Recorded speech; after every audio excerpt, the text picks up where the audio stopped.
Шілденің ыстығы миды қайнатып жіберетін. Қаладағы жарық үйдің іші де дем алдырмай тұрғандай. Күйеуім вахтада. 3 апта болды, бір хабар жоқ. Үйде енесіз келін боп, жалғыз тірлікке тыпырлап жүргенім өзіме ұнамай жүрген. Бірақ үндемедім.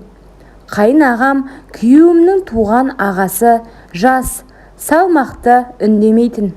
Бір үйде бір апта қонақтап қалды. Іс сапармен келіпті. Сол күндері менің де ішім пысты. Күйеуге шыққалы көп нәрседен махрұм қалдым. Жасым 23-те ғана, әлі де әйел болып еркелегім келеді. Бірақ күйеуім қашанда салқын еді. Бір күні кешкі шайға өзімше образ жасап алдым.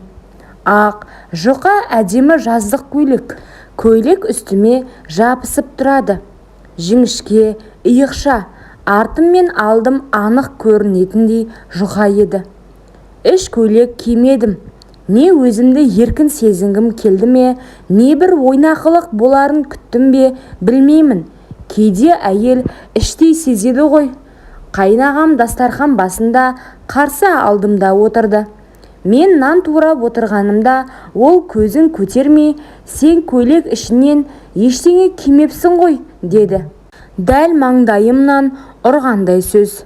Бірақ бетімнен тер шықпады. Керісінше ернім дірілдеп, жүрегім дүрсілдеді. Күн ыстық қой, дедім жай ғана. Ол орнынан тұрып менің жаныма келді. Екі алақанымен үстелдің шетінен ұстап маған иіліп қарады. Қызық, бұрын сені бұлай көрмеппін, деді ақырын. Менің бойымды ыстық толқын басты. Көйлек беліме жабысып, алдыңғы қос жағымның ұшы көйлектен тікірейіп тұрғанын сезіп тұрдым. Мен орнымнан тұрайын деп ұмтылғанда ол қолымнан ұстап, бүгін сен еркін жүріп келесің, маған осылай ұнайсың, деді. Сөзі менің санамды жаулап алды. Мен үндемедім. Тек иығымды сәл көтеріп, теріс бұрылдым. Артымнан көйлегімнің етегі желмен көтерілді. Ол менің артқы жағыма бір сәт үңіле қарап, демін ішіне тартып, тістеніп тұрды. Түнде өз бөлмеме кіріп жатып едім, терезе ашық, бөлме іші самалмен толып тұр. Бір сәт бөлме есігі сықырлады. Ол келді, бірақ есікті жаппады. Мен ұйықтап жатқандай болдым. Ол маған қарап біраз тұрды. Аяғының ұшымен келіп, жай ғана жанымдағы көрпені түзеткендей болды. Бірақ оның демі менің иығымда. Иісінің өзі мені әлде қашан шешіндіріп үлгерген еді. Мен көрпемнің астында жатқаныммен жүрегім дүрс-дүрс соғып жатты. Қайнағамның демі иығымда, иісі ішіме өтіп кеткендей. Ол орнынан қозғалмай ұзақ тұрды. Мен ештеңе болмағандай жастықты құшақтай жаттым. Кенет ол менің шашымды сипап өтті. Сол сәт денем тоқпен шарпылғандай селк етті. Кешір, бірақ сенің денең үндемей шақырып тұр, деді дауысы сабырмен. Мен ештеңе демедім. Тек демімді терең тартып, иығыммен сәл артқа сүйеніп, оның алақанына тиіп кеттім. Ол түсінді. Қолын мойныма апарып, баяу сипай бастады. Мен көзімді жұмып, еріксіз ернімді тістедім. Көйлек жұқа еді. Менің артымнан ұстағанда ішімнен ыстық толқын жүгіріп өтті. Ол алақанымен арқамды жайлап сипап, көйлекті жоғары қарай сырғытты. Мен ешқандай қарсылық танытпадым. Тек жамбасыммен сәл итеріп, оның не істейтінін күтіп жаттым. Көйлек артымнан жоғары көтерілді. Оның алақаны жалаңаш аяғымда. Мені ересек әйелде емес, алғаш рет тыйым бұзғалы тұрған қыздай құштарлықпен ұстап тұрды. Аяулым, деді жылағандай дауыспен, сені бұрыннан аңсадым. Мен терең демалып, ақырын ғана бүгін үнсіз болайық дедім. Сол сәт бәрі тоқтап қалғандай, көйлек бір итеріп шешілді. Бірақ ұялмадым. Керісінше өзімді әйел ретінде бірінші рет назарда құштарлықтың ортасында сезіндім. Ол мені ақырын жатқызды. Қолдары мойнымнан, ішімнен жайылып, тілім шықпаса да денем айтып жатқандай. Ол мені иіскеді. Бетім ыстықтап кетті. Мен ернімді тістеп көзімді жұмдым. Сол түн ол мені күйеуімнен бұрын әйел етті. Түн өтіп кеткен, бәрі үнсіз. Терезе сыртында тек желдің сызылы ғана. Мен жатын орында әлі де оның құшағының ыстығын сезіп жаттым. Көйлек жерге түсіп қалған, тәнім шаршағанмен жаным ояу. Ішімдегі бір түйін тарқап, өзімді босатқан адамдай сезіндім. Кенет есік сықырлады. Мен сел кеттім. Бірақ ол екен, қолында бір кесе шай. Көзіме тіке қарап, сен енді менің әйелімсің, деді баяу ғана. Мен көзімді тайдырып, сенің ініңе тұрмысқа шыққанмын, дедім әлсіз даусыммен. Ол жанымда тізерлеп отырып, шайды үстелге қойып, бетіме қарай еңкейді. Ол сені тастап кетті. Мен ғана сені тыңдап жүрмін. 3 баламен жалғыз қалдың. Бірақ мен әр түніңді естідім. Сені түсімде талай рет сүйдім. Даусы қарлығыңқы шықты. Төменнен жоғары қарап тұрған көзі баладай мұңды, еркектей аңсаулы еді. Мен көзіме жас алдым.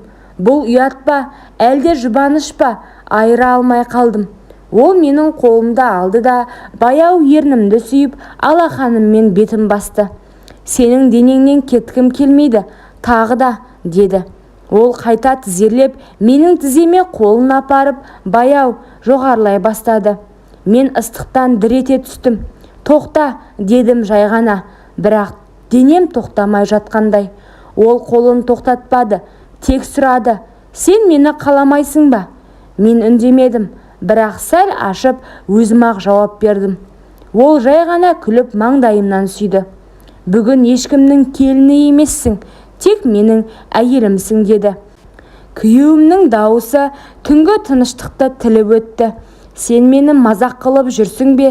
Бір ай вақтадамын. Келсем сен жүкті екенсің. Менің тынысым тарылып кетті. Қалай жауап берерімді білмедім. Тек көзімнен жас парлап төмен қарадым.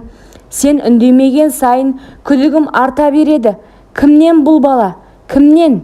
Сол сәтте есік ашылып, ол кірді. Қайнағам. Менімен көзіміз түйісті. Күйеуім оған бұрылып, сен неғып жүрсің? Бұл сенің шаруаң емес. Бірақ ол тік қарап, бұл бала менікі, деді жай ғана. Үй ішінде өлі тыныштық орнады. Күйеуімнің көзі шарасынан шықты. Сен не дедің? Сен менің ағамсың, ол менің әйелім. Сен не істедің? Қайнағам сілейіп тұрған інесіне қарап, мен күнде осы үйдің әр бұрышынан оның жылағанын естідім. Сен жоқ кезде мен жүріппін, бірақ бұл ойнас емес, мен оны шын сүйіп қалдым. Күйеуім орнынан тұрып, екеумізге алма-кезек қарап тұрып, жүріңдер, екеуің де бұл үйден кетіңдер. Сен енді менің әйелім емессің. Менің анамның жатқан топырағы асты үстіне келер мұндай масқараға, деп айқай салды. Мен үнсіз жылап тұрдым. Оның айғайы емес, жүрегінің жарасы көбірек ауыртты. Сол сәтте есікті тарс жауып, үйден жүгіріп шығып кеттім. Арада 3 жыл өтті. Қолымда 3 бала, кеудемде өткеннің салмағы. Қасымда ешкім жоқ. Күнде кешке балаларымды ойнатып, ұйықтатқан соң терезеге қарап ұзақ отырам. Ол екеуі де жоқ. Күйеуім мені кешірмеді, қайнағам хабарсыз кеткен. Естігенім, ол басқа қалаға жұмыс ауыстырып кетіпті. Біреулер үйленіп алыпты десе, басқалар жұрттан қашып жүр дейді. Ал мен ештеңе демеймін. Тек балаларымды күн сайын құшақтап, сендер менің бақытымсыңдар, деймін. Бір күні балам, анашым, әкеміз кім деп сұрады. Ішім қан жылап тұрса да, сендердің әкелерің көкте, жүректеріңде, дедім жай ғана. Бұл оқиғада ешкім жеңген жоқ. Құмарлық жеңді. Кешірім келмеді. Қоғам үкімі қатты болды. Бір сәттік әлсіздік өмірлік өкінішке айналды.